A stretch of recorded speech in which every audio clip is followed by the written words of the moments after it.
Mabuhay! Mabuhay! Welcome po dito sa Real Estate Filipino Channel ng Bay Area. Happening every Tuesday at 11:30 dito sa Pacific Wide Real Estate and Mortgage. So kasama po natin dyan si... Ako po si Linda Ramos with Pacific Wide Real Estate and Mortgage na handang tumulong sa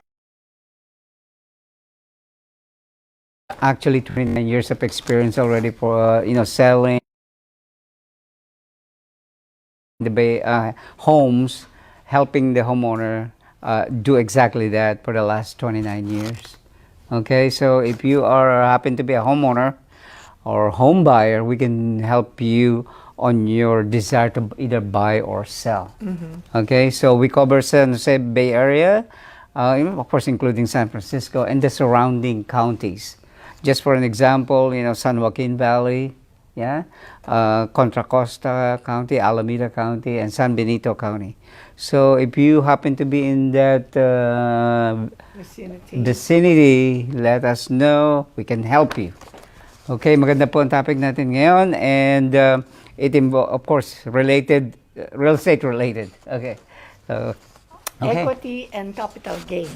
Alex, how to figure out how much your equity and capital gain if you're a homeowner?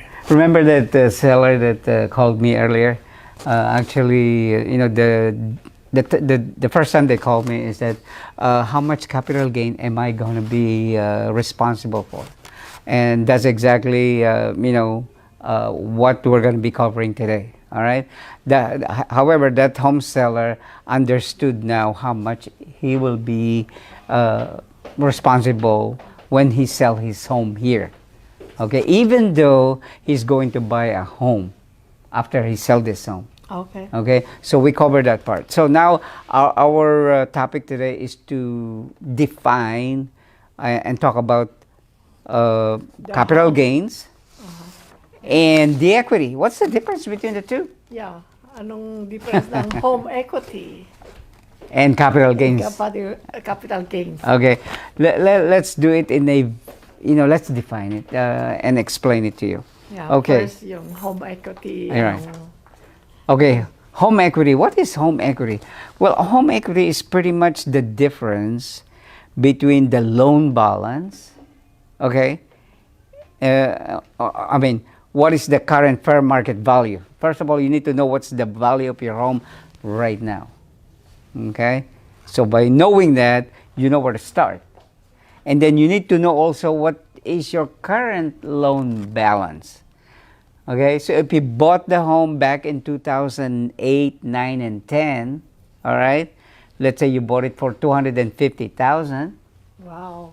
All right, and then you bought it now for how much? $1,250,000.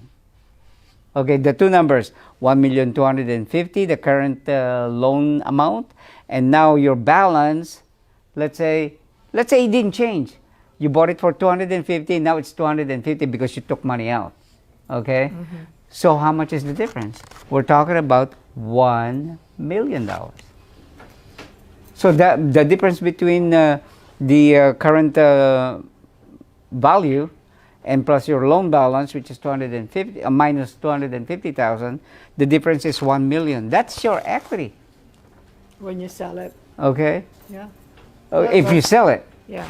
Okay. That's so what I'm saying is that is equity. Now, what about the capital gain? The capital gains amount? What is that? Okay, capital gain is let's break it down. You need to know what's the fair market value. Again, fair market value. Let's say it's the same, 1,250,000.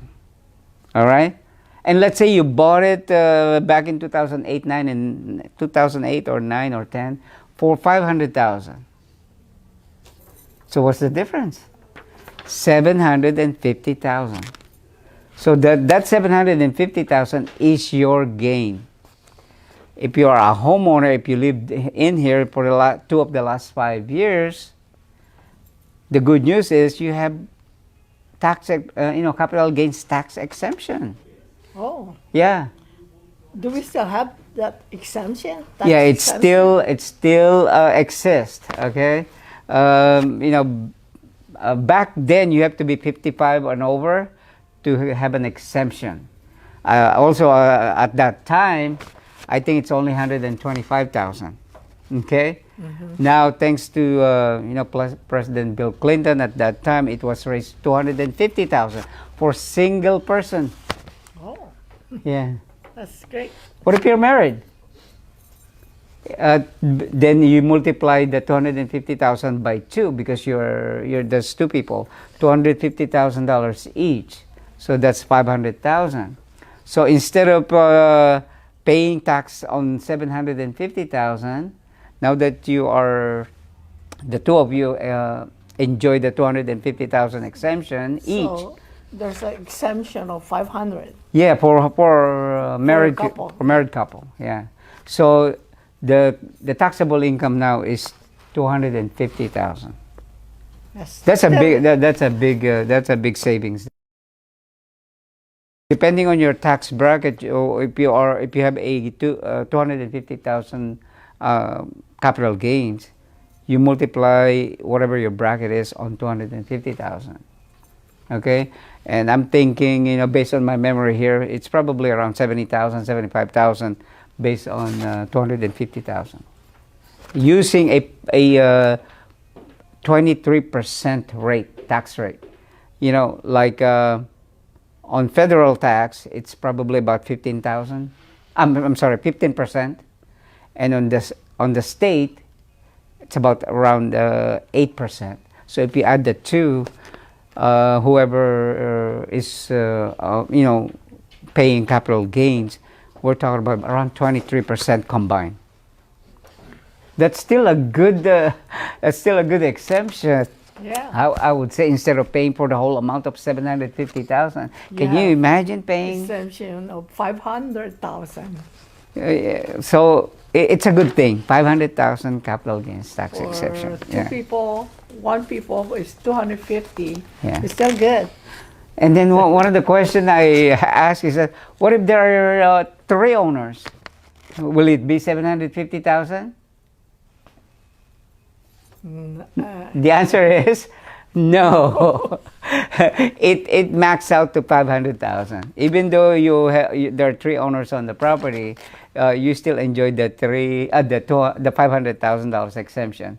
It's not gonna go over that. So if there are three owners, then you can only go up to 500,000. All right. So if you have more question about it, let us know.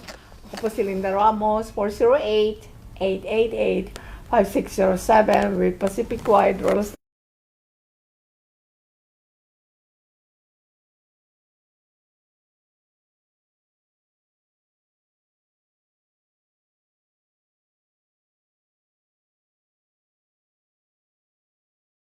you need to make sure.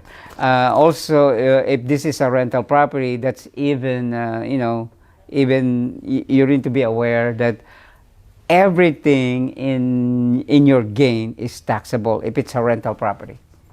Okay, what we just talked about is that if you are a homeowner, you live there 2 of the last 5 years, and you enjoy that $250,000 each of you as an exemption. And to me, that's a big gift. All right, you live there for 30 years and you're exempted 500,000 if you're a married couple. It makes a big difference. What you're gonna keep. Well, of course, we need to pay Uncle Sam, but not as much if you don't have any exemption. All right. So, yan po kabuuan ng ating topic ngayon, capital gains and equity, home equity. So, hanggang sa susunod na linggo, tune again to our Let's Learn Real Estate Together, Real Estate Filipino channel ng Bay Area with Pacific Wide Real Estate and Mortgage. Yeah, kung may iba pa kung yung question, let us know. Ako po si Linda Ramos, 408-888-5607. Handang tumulong sa inyong lahat. Okay, salamat po. And mabuhay. Mabuhay. Until next week.